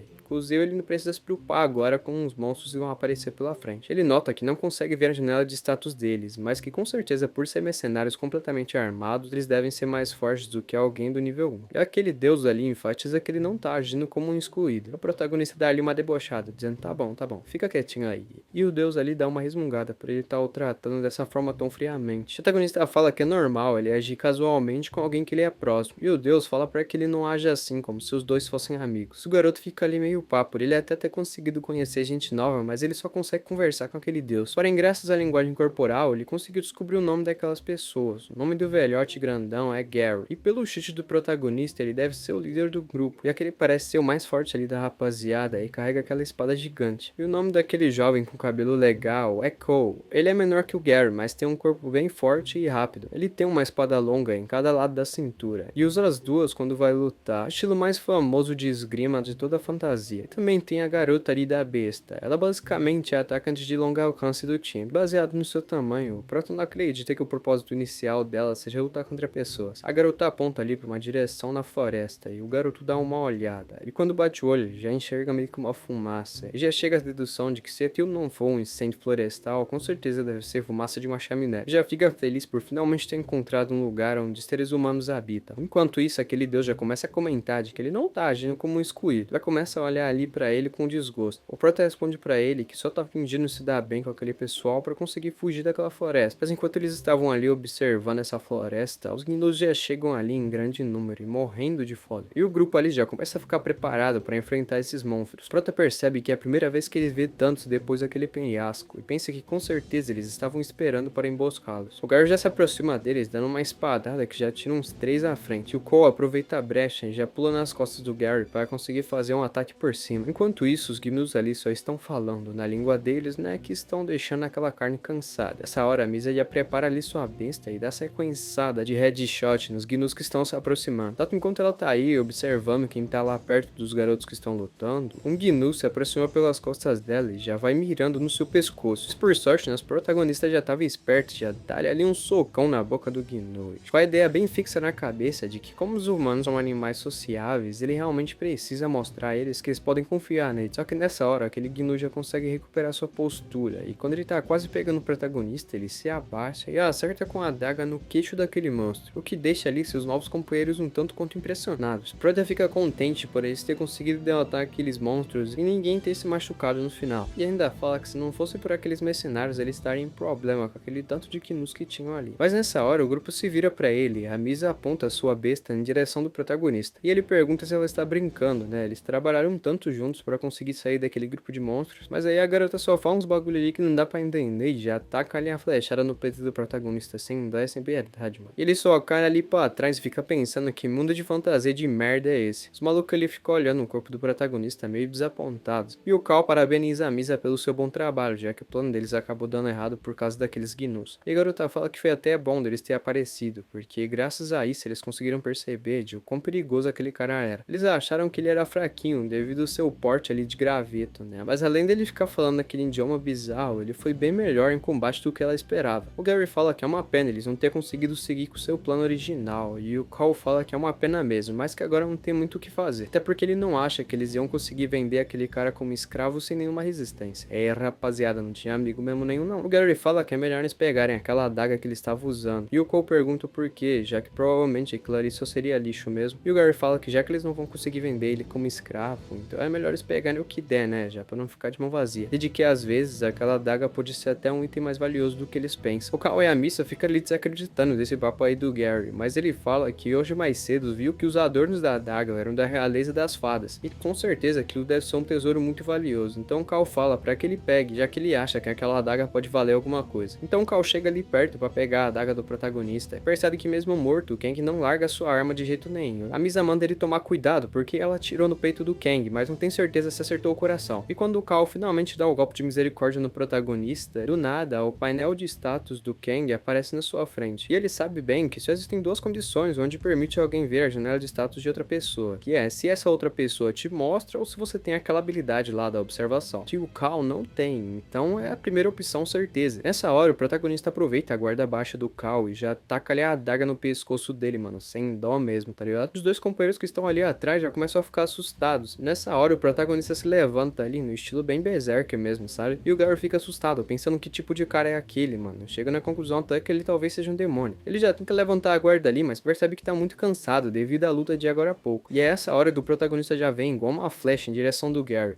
tá finalizando o grandão com um golpe só. Nesse meio tempo, a Missa acerta mais uma flecha em direção ao peito do Kang. E o maluco tira ali as flechas como se não fosse nada, velho. O maluco tá over do over. Então a Missa começa a cagar nas calças, tá ligado? Se tremer de medo ali, começa até dar uns passos pra trás. Mas o protagonista não quer saber de nada, só vai em direção dela com esse olhar aí perturbador, velho. A garota cai no chão e já vai tentando se desculpar com o protagonista, implorando que por favor ele poupe a vida dela. Mas infelizmente aí o nosso protagonista não tem perdão e acaba cortando pra cena dele usando ali as armaduras dela, que por ser do mesmo tamanho que ele foi a que coube melhor. Ah bem, cobrou os caras e ainda saiu com essa armadura aí de lucro, velho. Bom demais. Beltos Excluídos dá uma risada sincera e diz que respeita o hobby dele. Com isso ele quer dizer de se vestir de mulher, tá ligado? E o Kang responde que isso não é hobby nenhum, ela era a única com um físico parecido com o dele. Os outros dois estavam usando umas armaduras bizarramente pesadas. Ele já aproveita e ao pegar ali a arma da Misa, pensa que consegue usar, então leva com ele. Até agora ele não entende o porquê daqueles caras teriam atacado, mas no último segundo a janela de status apareceu e desapareceu da Misa. E no meio ali da janela de status da Misa tinha a bênção de olhos de águia, o que foi uma surpresa pro protagonista que acreditava que só os heróis podiam recebê-las. O Deus atrapalha ali seus pensamentos, dizendo que pouco se importa com esse tipo de coisa, pergunta pra onde que ele tá indo, e o prota responde que tá indo pra vila, como ele tinha planejado. Já mostra ali um saco de dinheiro, dizendo que conseguiu isso, que é uma boa recompensa pelos vilões, então mesmo que ele não consiga se comunicar, tem certeza de que com o dinheiro vai fazer as coisas darem certo de alguma forma. E o Deus ali já lembra ele do que acabou de acontecer, quando ele tentou parar de ser um excluído, tentando alertar de não ir pra essa tal de vilarejo. Enquanto isso, a princesa Etena lá no templo tá se desculpando por ter demorado e fala que vai recompensar os alunos por causa desse atraso aí. Ela já começa aí sua aula tentando explicar bem o que é magia. Já começa a explicar a história dizendo que há muito tempo atrás, no continente da fantasia, ainda não havia magia. E enquanto ela tá lá explicando sobre a fundatura da magia, um garoto já pensa que de alguma forma ele pode aplicar conhecimento da vida real no uso de alguma habilidade naquele mundo, pensando que talvez ele possa usar a matemática para poder usar a magia de um jeito mais eficiente. E um nerdola ali no meio dos alunos fala que protegeu sua pureza, sabendo que esse dia ia chegar, mas um garoto descolado ali atrás já dá uma zoada na cara dele, dizendo: tá bom, você protegeu a sua virgindade de propósito, vai meter essa pra outra. E aí uma garota de óculos ali esquisita pensa da mesma forma que aquele garoto de antes, se magia e química podem ser fundidas, e que ela vai conseguir fazer a primeira magia atômica da história. Nessa hora, aquela líder de classe fala para que eles façam silêncio, já que estão desconcentrando as pessoas que realmente estão prestando atenção nessa aula. E o maluco ali da matemática fala que ela não parece conhecer fantasia, já que é uma aluna exemplar, e que ela não vai conseguir se tornar uma arquimaga só sabendo a história da magia, dizendo que magia é muito mais sobre o talento e não sobre teoriazinha, e que ela precisa se familiarizar com a Amanda, não esse papo aí de historinhazinha. E a princesa Ethne, escutando toda essa conversa paralela aí da rapaziada, já fala que realmente o talento é a coisa mais importante quando se trata de magia, e é por isso que é muito importante a explicação sobre a fundadora da magia. E a rapaziada ali fica sem entender muita coisa, né? Como assim, mano? Esse bagulho é sobre talento, por que a gente tem que saber a história aí da fundadora, mano? Essa mulher tá marolando. Então a professora Edna repete que a magia realmente é uma área em que o talento é a coisa mais importante que tudo, mas o que decide esse talento é naturalmente a sua linhagem sanguínea e artificialmente as suas conexões educacionais. Ela conta que por ter o seu sobrenome Archimazing, ela é descendente direta de um tal de Zion, que é o 12º discípulo e o terceiro marido da fundadora. Ou seja, basicamente ela tem tanto a linhagem sanguínea quanto as conexões educacionais necessárias para ter ali uma proeficiência na magia, e todos eles que estão ali também vão ter conexão educacional através dela. Então a representante de classe já aproveita o momento para perguntar para Etna que se no caso de uma pessoa que não tem nem linhagem nem conexões educacionais, é possível ela se tornar um mago, mas ao mesmo tempo ela já corta meio a própria pergunta, dizendo que isso aí não importa, já que todos ali vão ter uma boa conexão, afinal. E aí a princesa fica completamente excitada aí com a conclusão da líder de classe. Já pega na mão dela, dizendo que daqui pra frente ela vai ter uma relação de aprendizagem com a princesa. E meio que faz ali um ritual, reconhecendo aí o buraco como a primeira aprendiz, a Etna Archimazing. Vou chamar só de Etna, mano. Archimazing é muito chato. Quando ela termina ali, ela já parabeniza aí o Burak, dizendo que daqui pra frente ela é uma maga completa. E aí a Etna dá uma informação que ela esqueceu de falar antes, que aqueles que se tornam aprendizes primeiro recebem mais talentos. Aí o Burak percebe que assim que elas declararam a relação de aprendizagem, uma benção rank apareceu lá no seu painel de status e pergunta se esse é o talento que ela estava falando antes. A Etna responde que sim e pergunta para Yubura se ela entende agora o porquê que o talento é tão importante. E assim que a garota acena concordando, a princesa já fala que voltará à primeira pergunta da garota. Basicamente, a fundadora que se tornou uma deusa da magia deixou para trás uma bênção para que seus descendentes e estudantes pudessem facilmente aprender a como usar a magia. E a mulher faz ali uma demonstração básica de como funciona uma magia de mago comum e diz que com a ajuda da bênção da magia, aquilo é chamado de magia branca. E ali na sua outra mão, ela começa a spawnar uma espécie de magia roxa e já começa a consumir ali a luva que a princesa estava usando. E a galera já começa a ficar preocupada, perguntando o que vai acontecer com a mão da princesa. A princesa aproveita aí para explicar que, como ela tinha perguntado que se o talento era necessário para fazer a magia, a sua mão direita ela está usando a magia branca, que é usada com a sua bênção, e na mão esquerda ela está usando a magia negra, que não se faz necessária o uso de uma bênção. E aí uma funcionária do templo já dá uma bronca na princesa, perguntando se ela já esqueceu das instruções estritas da rainha para ela não usar magia negra. Ela explica que ela só usa essa parada aí pra explicação ficar mais fácil dos heróis entenderem. Mas mesmo assim, a empregada ali já tá poucas, mano. E fala que do mesmo jeito ela vai relatar essa situação pra rainha. O que deixa a princesa ali em choque, mano, pedindo por favor que ela não conte a sua mãe, enquanto um curandeiro tá ali tratando da mão dela. Então o Yubura já pede desculpa por causa da pergunta que ela fez, pensando que tudo aquilo era culpa dela. E a princesa fala que não tem problema, que ela está muito feliz por todos eles terem entendido os perigos da magia negra. Aparentemente a rapaziada realmente entendeu ali que essa magia negra aí não tá servindo pra muita coisa não, hein. Na real ela até serve, mas o custo é muito caro, velho. Pelo nome parece ser algo maligno, mas o que ela explica é que a magia negra, ao contrário da bênção deixada pela fundadora, a magia negra é como o poder da natureza. Pra acender um fogo, você precisa de lenha seca primeiro, e é basicamente a alquimia lá do Fullmetal, você tem que dar algo pra receber algo. Enquanto isso, nosso protagonista estava ali na frente de uma cidade aleatória, e realmente aquela parada do dinheiro acabou dando certo. Ele só molha a mão dos guardas e os caras já descilindrar ali na cidade de boas. E o Prota já encontra ali o local onde os guardas falaram pra ele, usando os sinais, sabe? E ainda bem que na frente do local tem uma imagem, né? Porque o Prota não ia saber se tivesse escrito. E enquanto tá tomando aquela ducha, o Prota já fica mal felizão pela sua conclusão de que o dinheiro realmente é a melhor coisa. Se você mostrar o pataco, dá pra ser amigo de qualquer um. Ele conseguiu a confiança do guarda e do dono da pousada. E o deus que tá ali ao redor já fica um pouco desconfortável. E o Prota fala que ele também tá, afinal quem tá tomando banho é ele. E pergunta afinal qual que é o gênero daquele deus, o que o deixa ainda mais desconfortável. E o Prota fala que deve pensar que ele é um homem então, pra proteger a sua própria dignidade. E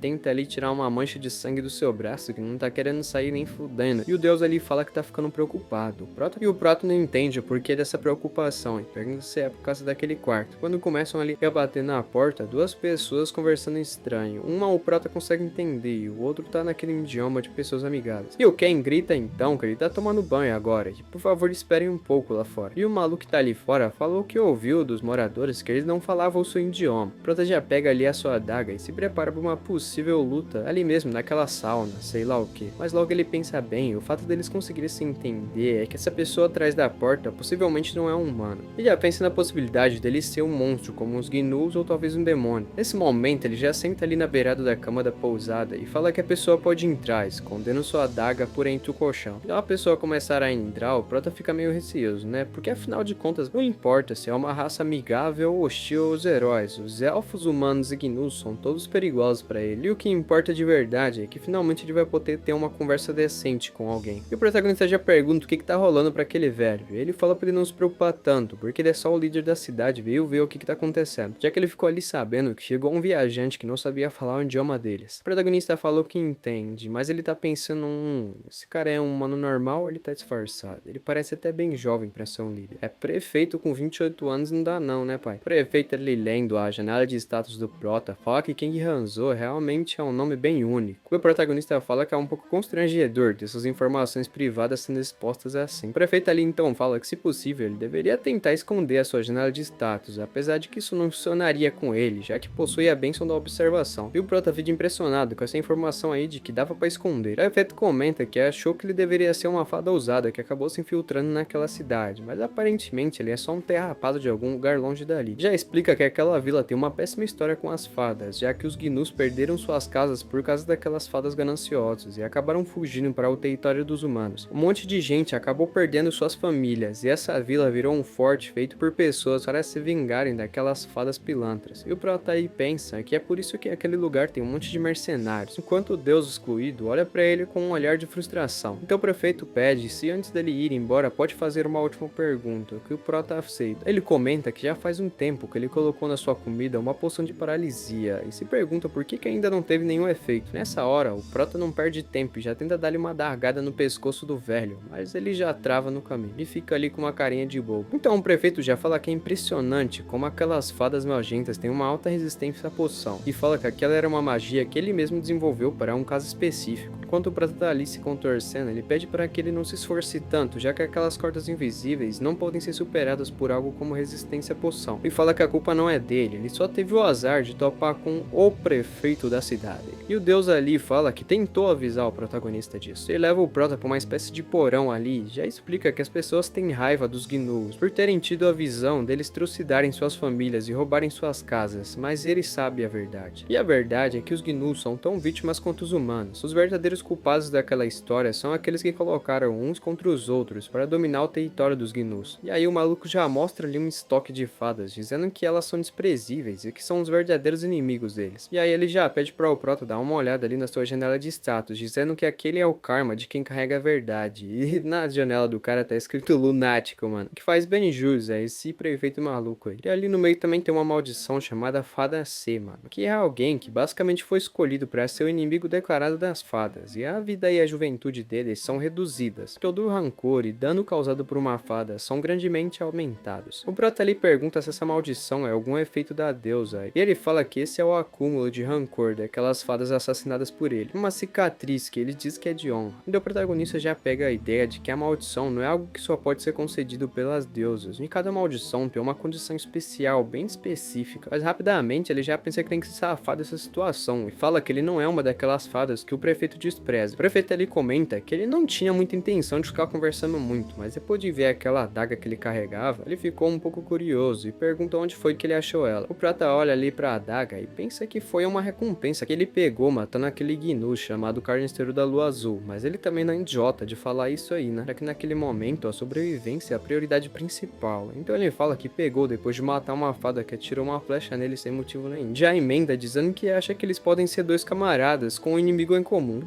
prefeito ali fala que tá surpreso que ele matou uma fada real com suas próprias habilidades, e o cara até fala que ela era da realeza, tentar dar uma aumentada, sabe? O prefeito ali confessa que quanto mais ele escuta do protagonista, menos ele sente vontade de o matar. Então quem que já é esperto, pede para que o humano não o mate, já que vai ser um desgosto para ele ter que matar o protagonista também. Então o prefeito fala que é uma pena, já que ele viu a sua janela de status, então ele deve saber que é um mago que não tem a bênção da magia. O protagonista fica tipo meio, tá, e o que isso quer dizer? Já que ele não tem um conhecimento que a Eterna deu para aqueles alunos lá no templo. O prefeito pergunta se ele realmente não sabe de nada, e ele responde que sim, porque afinal de contas ele é um excluído, e não tem pessoas, nem um deus legal o bastante para ensinarem as regras daquele mundo. O prefeito fica curioso com esse título aí de excluído, e ele fala que significa que ele é um lobo solitário, correndo pela vasta floresta. O prefeito fica impressionado pela palavra parecer soar bastante legal, apesar de que ele nunca mais vai conseguir correr pela vasta floresta novamente. E o prota fica ali pensando o que papo torto é esse aí, enquanto seu deus lá dos excluídos reza para que ele tenha uma sorte na vida após a morte. Trota dá um grito dizendo o que tem de errado com as pessoas daquele mundo, velho, enquanto o prefeito tá ali só preparando um ritual ou algo do tipo. Do nada, o cara já joga ali uma elfa no chão e pega uma vela, dizendo que ele é um mago negro e que ele precisa de um sacrifício para prolongar sua própria vida. Que pega que a maldição da fada tá consumindo ele, mas ele consegue enfrentar ela para sempre fazendo sacrifícios. Como recompensa por ele ter lidado com aquela fada real, ele vai sacrificar o protagonista sem que ele sinta odor alguma. O protagonista fica pensando, nossa, que generosidade é a sua, não? Já chama ali o líder, que pensa que ele vai tentar implorar pela sua vida, mas não é bem isso aí que o protagonista tá querendo não. Então o prefeito fala para ele ir em frente, já que ele vai ficar feliz ali de ouvir as últimas palavras de um homem que vai morrer daqui a pouco. Mas ao mesmo tempo ele já reclama que os insetos estão muito barulhentos hoje, já pega ali um chicote parecendo que vai torturar alguém, velho. E dito e feito, mano, o maluco já dá ali uma sapecada ali no elfo que tá pelo chão, pergunta pro protagonista o que era a fita que ele tava querendo falar antes. O prota percebe que as ações do líder não parecem normais, e ele chega à dedução que ele tá mostrando tudo isso de propósito, sabe? Pra parecer que tem algum juízo moral, sabe? Como se ele representasse a justiça. Então o protagonista começa a tentar fazer aquela média com o prefeito, dizendo que tem certeza que a jornada dele tem sido muito difícil, e que tem certeza de que ninguém reconhece os esforços que o mano tá fazendo. O prefeito ele já abre um sorrisão, mano, pensando que finalmente encontrou alguém que entende ele. O protagonista responde que isso é porque ele é um excluído também, tá ligado? E eles são meio parecidos nisso. O maluco ele já pensa no significado desse título aí que o protagonista tinha falado antes, e fala que entende que ele também é um excluído. Mas o deus que tá ali ao redor do protagonista já afirma que não é bem isso aí não, e o protagonista até concorda, mas que pelo menos ele conseguiu empatizar agora com esse maluco aí. Mas aí o prefeito fala que até gostou do Kang, mas como ele é um excluído, ele tem que continuar sendo esse lobo solitário. O protagonista só fica puto que isso aí, mano, até porque o cara só tá inventando desculpa. Ele começou dizendo que ia matar ele pelo bem maior e agora tá querendo matar ele pra continuar sendo excluído, enquanto Deus ali só tá cascando o bico dessa situação do prota. Então o prefeito fica ali com um sorriso meio macabro e diz que finalmente encontrou alguém que entende a missão dele verdadeiramente, e pede pro Kang dar uma boa olhada ali. E o prota já fica em choque, pensando que se enfiou na pior situação possível. Ele dá uma andada ali pelo seu porão e o maluco tem praticamente um armazém ali de elfo, velho. E já escolhe ali um elfo, dizendo que o estado de saúde dele esteve bem ruim ultimamente. Ele já puxa ali as correntes e o maluco já cai numa espécie de círculo mágico. Então o prefeito começa a falar ali umas palavras esquisitas e o círculo começa a brilhar com uma cor roxa. Ele fala para aquele elfo declarar em voz alta que ele vai entregar o restante da sua vida para ele. E o maluco ali fica meio relutante, não querendo, tá ligado? Então o prefeito promete que se ele se entregar ali sem fazer muita sede, ele enviará seu camarada logo pro seu lado. Mas o único mano não tá dando muita bola, já pega o elfo ali pelo cabelo e pergunta se ele sabe o que acontece para quem não aceita a piedade dele. Então o maluco aceita e finalmente aquele pacto é estabelecido, enquanto o prota só tá ali tentando se desprender de alguma forma, mano, sem muito êxito também. Mas ao olhar ali pra frente, ele se depara com o prefeito ficando cada vez mais novo, de acordo com que a vida daquela fada é tomada. Daí o prefeito fala que sua magia foi um sucesso, enquanto o corpo daquela fada no chão tá só os cacos, velho. O protagonista olha ali pro prefeito, pergunta por que ele não parece mais novo, assim, aparentemente, sabe? A cara dele ainda tá com a mesma idade. E o velho fala que é porque ele não é bem humano, e que ele não sacrificou a vida daquela fada só pra estender a sua vida. A real é que por ele ter tomado a vida de várias fadas viajantes naquela vila, a maldição dele chegou a um nível que está quase deplorável. Quando ele era um simples humano, assim que recebeu a maldição das fadas, ele ficou doente e velho em instantes. Mas foi aí que ele encontrou um mago viajante que estava ali na vila pelo momento, e ele sugeriu um experimento a ele. Então o maluco ali começa a tirar a roupa, e o protagonista fica um pouco desconfortável com essa situação, mano. Realmente meio zoado. Mas ao ver que o mano escondia ó, o protagonista já fica impressionado com o fato do maluco ter só uma cabeça de Gnu ali implantada na barriga. O prota fica curioso, pensando que ele deve ser um tipo de raça híbrida. Daí o prefeito pergunta ali pro prota se ele também não acha isso incrível. O cara conseguiu combinar as duas raças que têm mais rancor das fadas, e diz que logo ele terá a sua vingança com a sua inteligência de humano e a sua força física de Gnu. Já fala ali que isso é mais do que o suficiente, a magia negra dele é suprema, e explica que ele caça as fadas com o poder delas mesmas, e isso é a vingança perfeita. Mas o protagonista já fala que ele nem é uma fada, porque ele tá ali, e o prefeito fala pra ele não se preocupar com esses detalhezinhos. Afinal, o Kang o ensinou sobre os excluídos, e agora o prefeito é capaz de descobrir a sua verdadeira identidade. Ele fala que nunca vai esquecer o Kang, e pra agradecer ele vai dar um bom uso pra sua vida. E o Kang pergunta se ele ainda vai o matar, então o cara responde que claro que sim, porque ele é um excluído. E aparentemente não deu muito certo o plano do protagonista, olha a carinha dele aí, decepcionado. E lá no templo, a Etna tá ali passeando pelos jardins, e os funcionários daquele templo já ficam admirando ela de longe, dizendo que ela é a quem chamam de gênio do reino mágico de Arkmazing, e que ela é admirada pelas pessoas trabalhadoras.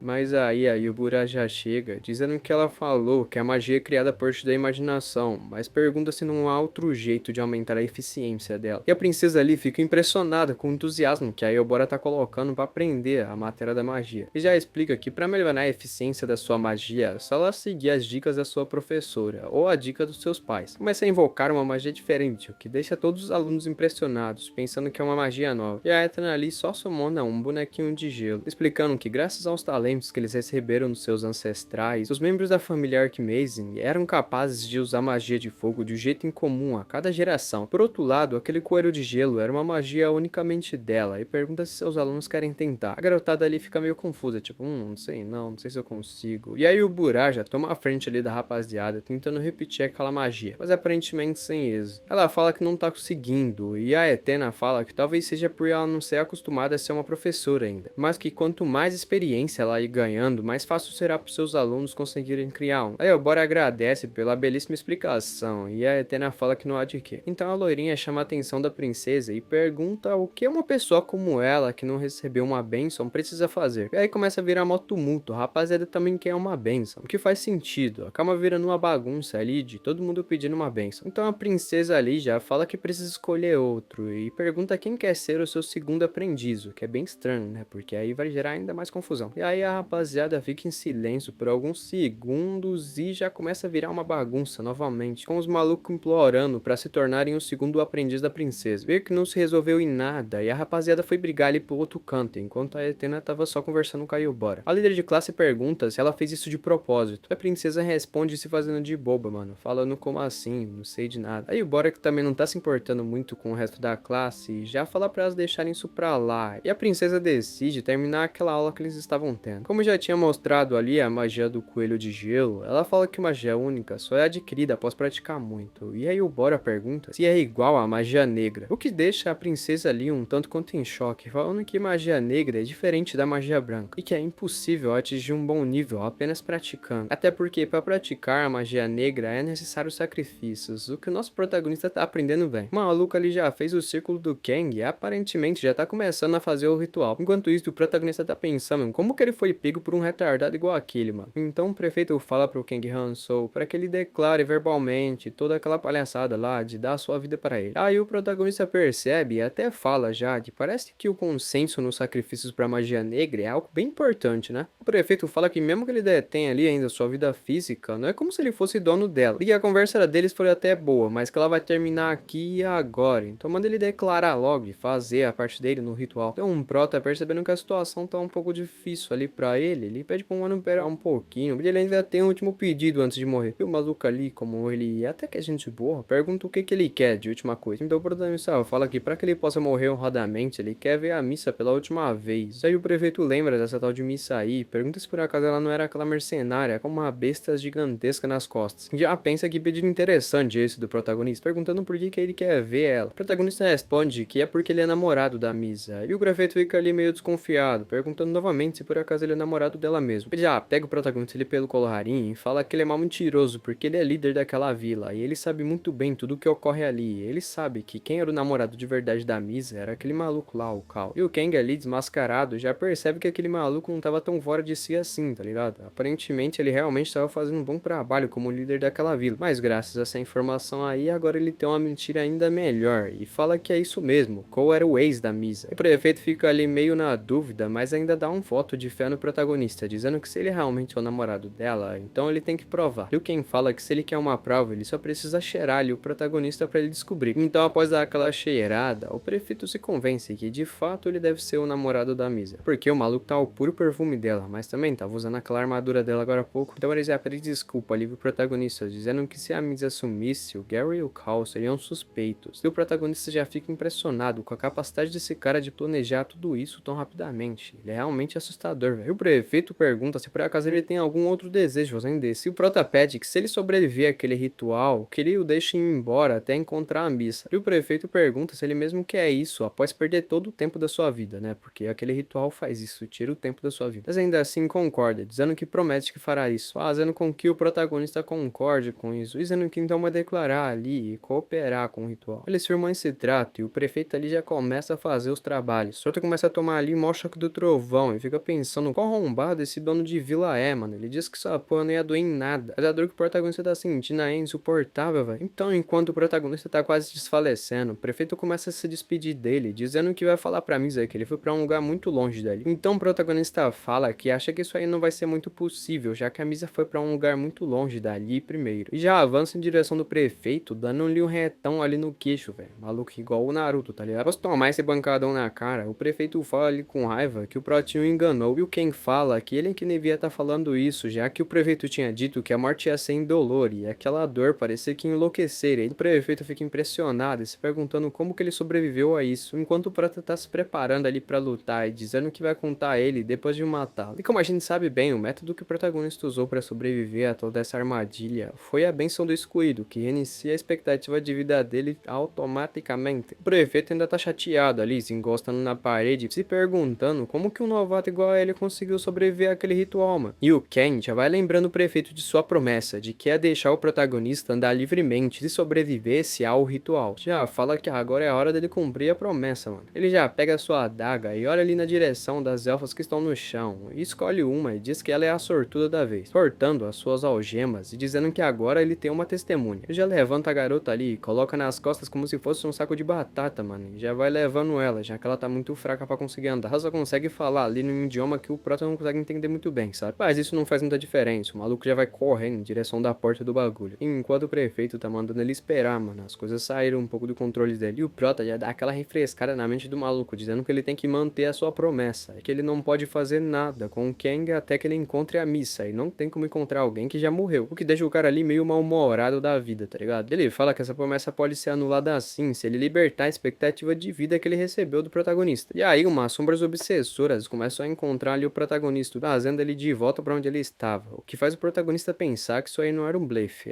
As coisas não são tão fáceis assim. E aí o prefeito diz ali pro Kang que ele realmente o desapontou, que ia ser melhor ele desistir e ter uma morte indolor. Mas aí o protagonista com aquele sorrisinho maroto fala que acha que é muito cedo pra desistir ainda. E nessa hora o prefeito começa a dar aquela menstruada de leves pela boca, mano, e não sabe o que tá acontecendo. A real é que as forças do maluco estão abandonando e o protagonista pergunta por que isso tá acontecendo. E aí o maluco ali começa a falar que desde que ele foi atingido pela magia negra, ele sente como se seus olhos fossem abertos para novos horizontes e que ele não pode acreditar que um humano igual o protagonista conseguiu sair ileso depois de roubar tantas vidas. E pergunta se por acaso ele é algum tipo de vampiro com expectativa de vida eterna. Então o protagonista dá aquela fechada na cara, tá ligado? E enquanto ele tá falando o que ele é, o Deus já o repreende por se achar demais. Então ele simplesmente fala que ele é um apóstolo do Deus excluído, que deixa aquele Deus ali todo bobinho, todo agitado de vergonha. Mas aí o maluco ali não para de cuspir ketchup, velho. O que cresce os olhos do protagonista, né? Já que se ele conseguir acabar com vida de nível 16, ele vai ganhar com isso muita experiência, mano. Mas aí ele já foca que não pode pensar nisso, já que o que ele tem que fazer mesmo é sair dali. Só que aí aquele gnu que dava na barriga do prefeito já começa a falar com o protagonista, dizendo que vai o matar por ter destruído seu sonho. Já avança na direção do protagonista, que taca a menina pulada igual um travesseiro, mano. Olha isso, velho. O prefeito acerta ali bem um lugar fatal do protagonista. E quando ele cai, o prefeito já fica como uma má, perguntando se ele tá surpreso, dizendo que aquela habilidade é o poder do esgrima do gnu. Mal ele sabe que o protagonista já domina isso aí. Ele fala fala que tava guardando aquela habilidade pra caçar as fadas, mas por causa do protagonista ele teve que usar. E que isso é bem triste, mas ao virar, ele percebe que o protagonista tá ali, mano, como se nada tivesse acontecido. E diz que aquilo deveria ter sido um ataque fatal. Como que o prota tá assim suavão? Então o Vector tá ficando sem forças, tenta dar o golpe fatal dessa vez e já se estica pra frente do protagonista. Mas é atrapalhado pela mãozinha da garota que tá ali, só segurando a perna dele. Ele olha pra baixo e fica puto com essa impetulância dela, chamando de merdinha. Mas aí o protagonista já aproveita essa brecha e larga-lhe a adaga no pescoço do maluco. Ele já aproveita e não dá nem tempo do cara respirar, já dá-lhe com a adaga no pescoço daquela cabeça lá de Gnu que fica na barriga do prefeito. E aquela cabeça, antes de desfalecer, fala umas coisas tipo: minha filha, o papai não pôde te vingar, me desculpe. A gente não sabe dessa história aí não. Até porque o Prosa só se despede ali suavão, tio. Descanse em paz, mano.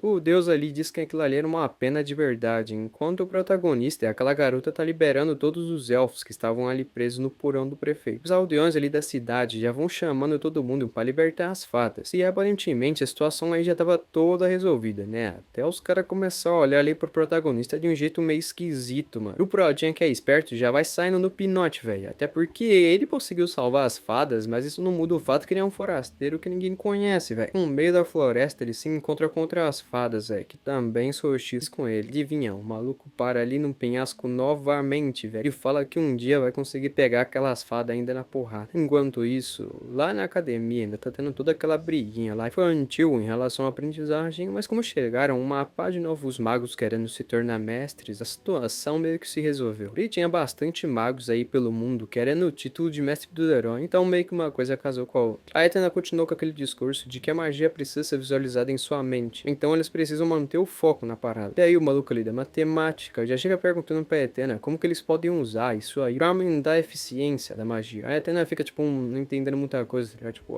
matemática, aquele bagulho lá que os mercadores usam, termina meio que dizendo que na magia 2 é mais forte que 1, mesmo perdendo um pouco da eficiência. Mas aí o garoto começa a falar uns papos meio feio, falando que tá perguntando sobre a matemática requerida pra fazer uma magia, tipo usar um cálculo pra simplificar as coisas. Mas aí a Etena responde que não tem nada a ver com isso aí não, mano. O bagulho é bem mais simples do que isso. O que deixa o moleque ele meio frustrado, né? Porque ele pensou que ia conseguir resolver a vida com isso. Sabia que matemática não servia pra nada. Etena fala que a razão pela qual ele consegue criar uma magia é porque tem um mestre que também pode fazê-lo. E o moleque ele já putão falou que não acredita, tinha certeza que ia conseguir se tornar um arquimago rapidão, só com o conhecimento do mundo moderno. Vamos. Daí o maluco ali, que parece mais um mendigo que tudo, fala que a princesa Etna explicou uma coisa errada ali pros heróis, e que na verdade a matemática pode sim ser aplicada à magia. Rapaziada, errei, mas tudo é matemática. Aí o moleque já fica com um sorriso de orelha a orelha, filho, felizão, agora sim o bagulho vai dar certo. O professor Mendigo já fala que como a princesa usou a bola de fogo como exemplo, ele vai dar uma explicação semelhante. Ele fala que como a princesa só aprendeu a teoria, pode não saber disso, mas eles começaram a usar a matemática para poder aumentar a eficiência na magia. Aí o professor Padre ali explica que em uma guerra é necessário evitar o gasto desnecessário de energia.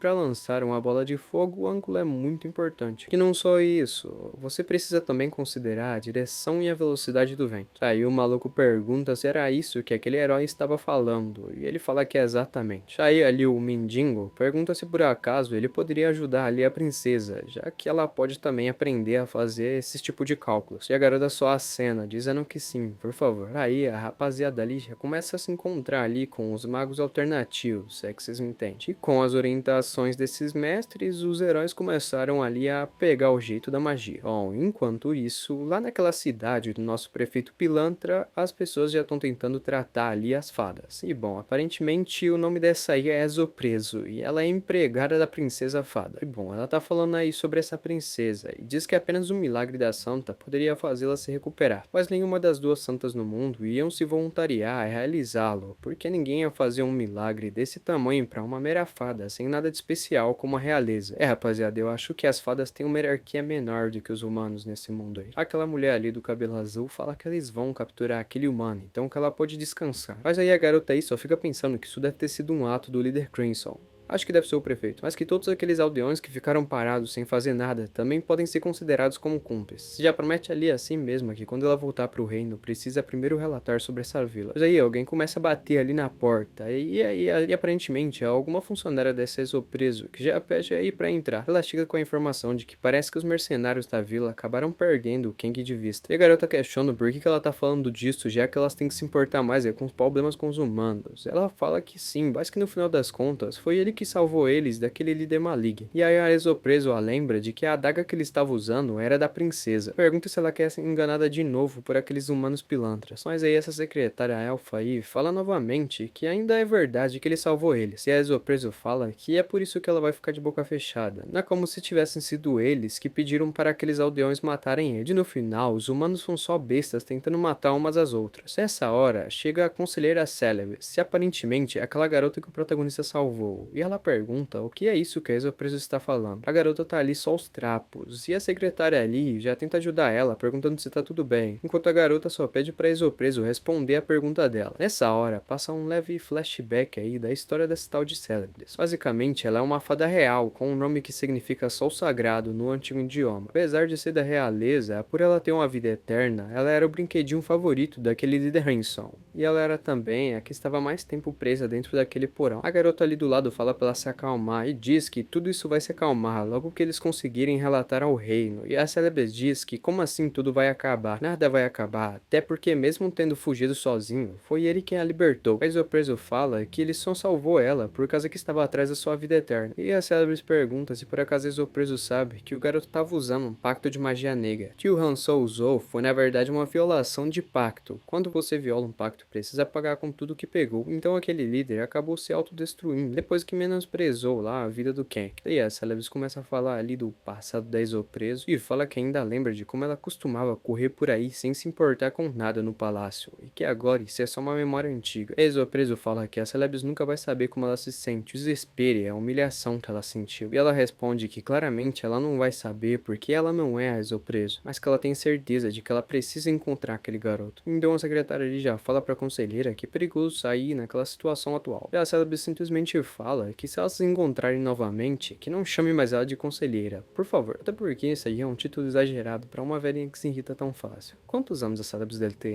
Corta ali, né? Embaixo dá pra gente ver que o espírito do excluído tá ali só observando aí as coisas. Então ele volta aí pra floresta e pergunta aí pro protagonista se por acaso ele ainda tá vivo. E o prota aí já responde pra ele se por acaso aquele deus tá precisando de um óculos, velho. O príncipe Alsus leva a rapaziada ali pra um local onde eles vão poder começar a treinar suas habilidades como espadachim. Mas antes de tudo, o maluco, como um bom cortês, leva eles ali pra um chazinho da tarde, tá ligado? O maluco ali já propõe um brinde a todos os heróis que escolheram o caminho da esgrima. E todos os guardas que estão ali no local dão um grito, assustando nossos novos heróis. O príncipe comenta que ficou surpreso pela conversa que os garotos estavam tendo, e disse que o treinamento dele não vai ser tão simplório como todos estavam pensando. Então ele já chama o comandante que estava ali ao redor da mesa para fazer uma luta demonstração, para deixar a explicação mais clean, e o cara já agradece pela honra. Ele fala que primeiramente eles vão mostrar ali a esgrima que os moleques estão pensando que eles vão aprender, e pede ele pro comandante para não usar a esgrima dele. Daí ele já avança no cara e faz aquela luta padrão, tá ligado? Que a gente já vê nos animes, parecendo mais uma dança e tal.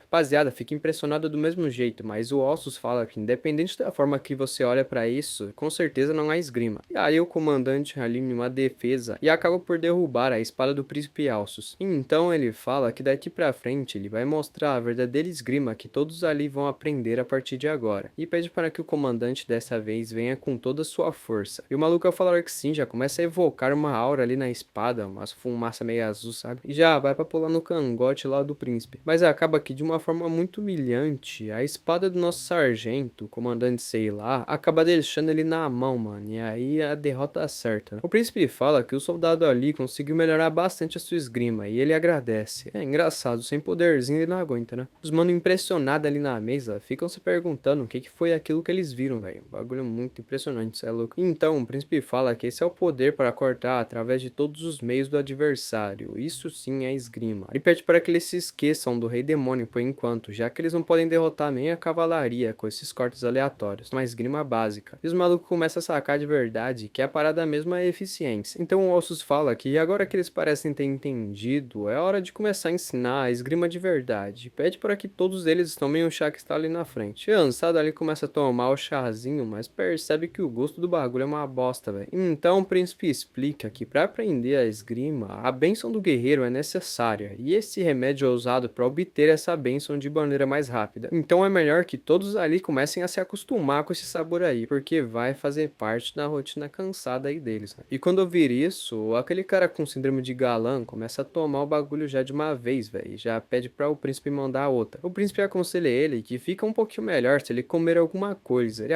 pede pro comandante descer outra comanda de chazinho aí pro nosso herói Chong Kang-min. Vou chamar ele de Choi. Enquanto isso, nosso protagonista finalmente acordou ali em cima de uma árvore. Realmente foi uma sorte que tivesse aí uma pequena floresta embaixo daquele penhasco. Aqueles mercenários não pararam de seguir o Kang desde a vila. E graças àquele guardinha que ele tinha lavado a mão mais cedo, ele conseguiu escapar daqueles mercenários. Mas aí ele olha pra baixo e já percebe alguns gnus que também já enxergaram ele, velho. Eles mandam o protagonista descer para servir de alimento logo. E o Kang fica pensando que esses caras estão recebendo ele de uma forma tão educada, que é irônico pensar que ele confia mais nos gnus do que nas fadas e nos humanos. Então Protian já pula ali da árvore para enfrentar os gnus, até porque ele tem algumas perguntas para fazer para eles também. E como sempre, ele dá aquela solada de leves ali nos monstros, joelhada no cuco de um, bicuda na cara de um outro, assou ali a adaga no pescoço de outro, coisas leves, né, velho? Ele pensa que por ter sido só 3, acabou sendo muito mais fácil do que o normal. Enquanto isso, Deus o observa com os olhos meio cansados, e o Kang nota que seu corpo parece estar mais ágil e pensa que talvez ele tenha subido de nível, mas ao abrir ali a sua barreira de status, ele percebe que nada mudou. Na verdade, nada é muito forte, porque aqueles dividendos ali parecem ter aumentado. O protagonista meio curioso pergunta ao Deus o que é esse dividendo e está subindo de pouco em pouco, e é aquele Deus zomba da cara dele por não saber o que é dividendo. E o Kang fala que ele também não deve saber o que é, então Deus diz que quanto maior, melhor. Enquanto o Prota tá ali debochando, dizendo, nossa, que informação útil, hein? Explicou tudo mesmo. Então ele vê ali um lobo que ainda não morreu, aproveita para pedir uma informação. Ele fala que atualmente ele tá ficando meio maluco por causa das fadas, e o Gnu, ao escutar fadas, já fica todo faminto. Ele lembra que o prefeito conseguia usar a esgrima do Gnu e pergunta ali pro monstro como que funciona mais ou menos essa habilidade. E pensa ali que atualmente ele é muito fraco, e mesmo que ele se torne nível 2, parece que se vingar vai ser um pouco difícil, então ele já chegou à solução de que aprender a esgrima dos Gnus vai deixar ele mais forte do que ele é agora, pelo menos. Então ele já pergunta ali pro Gnu como que ele fica com os olhos vermelhos. O monstro ali fala de um jeito meio esquisito, que é o poder da carne. O Prota fala que quer ver esse tal de poder da carne, e pergunta o que eles comem normalmente. E o Gnu ali responde que carne, obviamente. O Prota fica até se sentindo idiota por ter perguntado isso. O Prota fica pensando que esgrima, poder da carne, essas informações ainda não foram bem suficientes para ele pegar qualquer da fita. Então ele decide que vai ter que investigar ali o ecossistema dos Gnus para ter mais informação. Enquanto isso, na primeira aula de esgrima, o príncipe ali já tá falando que apesar do talento ser necessário na magia, na esgrima, se você tiver tempo e dinheiro, qualquer pessoa pode aprender facilmente. E a rapaziada ali tá escutando essa falação aí, quase dormindo, sabe? Tipo aula de história. E o Mano Choi ali já tomou não sei quantos copos de chá, véio. Só tá pedindo para trazer mais para ele. Aí o príncipe fala que o Choi já pode parar de beber por hoje, porque a eficiência é reduzida se ele beber de monte.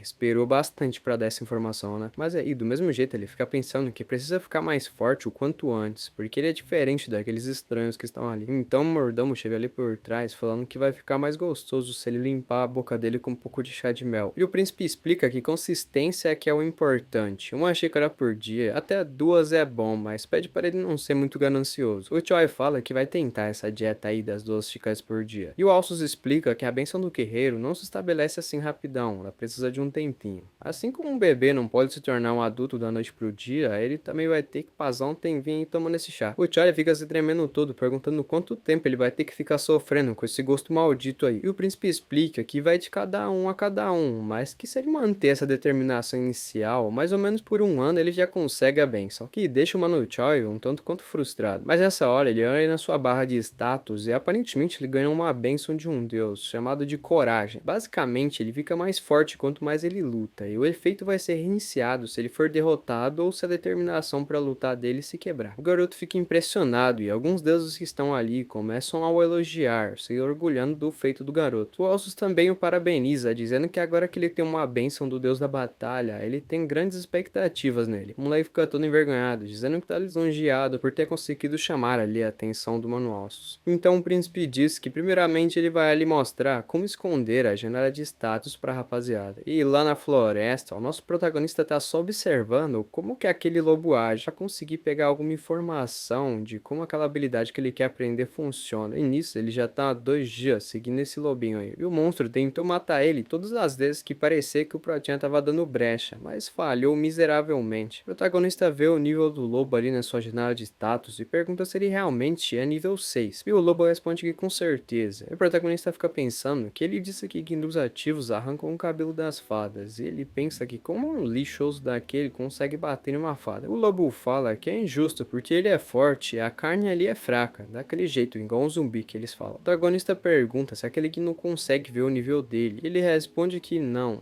consegue ver, mas que a carne é nível 1, ele tem certeza. Então o protagonista dá-lhe um socão na cara dele e fala: mano, Marguerite sabe que eu sou nível 1 só por instinto, velho. O maluco começou a andar de verdade ali com os gnus. Parece que ele tá descobrindo várias características dessa espécie. Por exemplo, eles sabiam exatamente onde ficava o reino das fadas, o que confirma aquela história lá antiga que o prefeito tinha contado. E além disso, as mudanças no corpo dele começaram a ficar visíveis, e a força crescia dentro do seu estômago cada vez que ele comia alguma carne. Daí o protagonista começou a empanturrar ele de comida. Até que chegou uma hora que o cara ficou completamente cheio, e aí ele também cresceu pra cima do protagonista, dizendo que ele vai comer aquela carne falante. E o protagonista também já contra-ataca, o agradecendo, porque graças a ele, o protagonista finalmente descobriu por que essa habilidade é chamada de poder da carne. Já corta ali o gnu no meio usando só as mãos. E o protagonista fala que apesar deles terem passado um tempo curto juntos, graças a ele conseguiu descobrir uma habilidade que o deixou mais forte. O lobo pergunta se o Ken também é um gnu, e ele responde que não, ele é um humano. Mas descobriu que a chave dessa habilidade é a ganância do gnu de querer se manter sempre satisfeito. E além disso, pensa que ninguém além dele vai conseguir usar essa habilidade, porque se ele não tivesse a bênção do excluído, ele teria morrido no momento que usasse esse poder, porque basicamente ele usa a força vital, tipo um Kaioken. E ele tem o hack da bênção do excluído, que toda hora que a força dele se esgota, ela automaticamente se regenera. Então o protagonista agora que descobriu uma habilidade nova, que meio que comba com a sua bênção, já decide ir pra cima dos lobos que estão pela floresta, pra treinar essa nova habilidade. Só que aí, no meio do spam que ele tá dando aí na rapaziada, o deus meio que guia ele pra cidade de bárbaros. E ele decide que vai dar uma punida neles com esse novo poder que ele acabou de ganhar. O protagonista ia passar por um túnel que tinha atrás da cidade, mas aparentemente a segurança é bem forte por lá. Mas por sorte, ele tinha memorizado o mapa da vila antes de vir, então ainda tá suave. E o deus ali já o apressa pra ir logo. O prota pergunta por que assim do nada, por que ele tá assim com toda essa pressa. Apesar disso, os instintos do prota também tava dizendo pra ele fazer isso logo. Então ele decide agir. Já pula ali o muro da cidade e cai justamente o lugar onde não tinha ninguém ali vigiando. O deus manda ele ser grato por ele ter falado pro protagonista a hora dele agir certinho, e ele fala que vai ser eternamente grato por isso. Mas aí o Ken já abre um sorrisinho e fala que agora é a hora de brilhar. Chega igual um Assassin's Creed ali por trás do guardinha, já dá-lhe com a adaga no pescoço dele. Ele pensa que é um pouco zoado, por ele não sentir diferença nenhuma entre matar um humano e matar um gnu. Afinal, aquelas pessoas provavelmente têm pessoas também para se lamentar pela sua morte, né, família e tal. Mas ele rapidamente pensa que ele também tem uma família. Ele quase morreu sem nem poder ver eles de novo por causa daquele mundo de fantasia. Então já encara com outros olhos e decide continuar ali a sua missão. Prota fica pensando que ele já passou uma pá de guardinha, velho, e até agora ninguém notou. Pensa que a parte da infiltração até que foi legal, tal, mas até agora ele só viu mercenário, mano. Fada que é bom nada. Ele fica ali pensando que tanto fadas quanto os humanos precisam ir ao banheiro, então por que ele até agora não viu nenhuma fada? E o deus dos excluídos fica ali zoando ele pela sua percepção tardia. Então o protagonista começa a escutar ali vozes de pessoas falando em um idioma estranho.